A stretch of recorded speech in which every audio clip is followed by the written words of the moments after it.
अबूता के कराली हनी गावाना रोजाना सल चाहिए बिछावाना एजी हटी ना जान ले का हो अबूता के कराली हनी गावाना रोजाना सल चाहिए बिछावाना काच बजवानी सुनिए राजा जानी काच बजवानी सुनिए राजा जानी हमसे कुछ दिन दूर औरी रही ना मानव का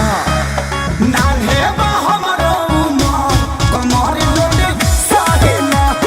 नान्हे बा हमरो उमर कमर लोटे साहिना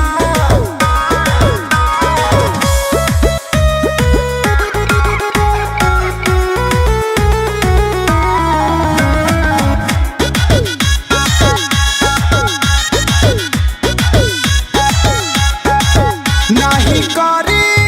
परेशान अब ही बानी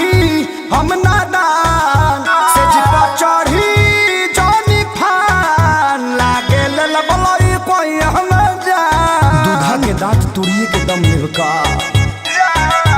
नाही करी परेशान अब ही बानी हम नादान से जिपा चढ़ी जानी फान लागे ललबलई कोई हम जान बड़ा लगी छोट नदी में थाही ना अभी पानी कम बाजी आए नान्हे बा हमरो उमर कमर लोटे साहिना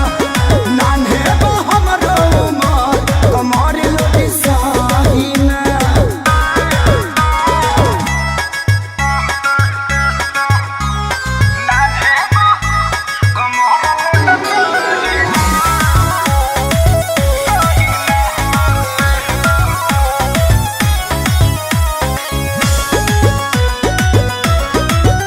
पानी दूबार कम जोर ऐसे गुड़ में फसाई ना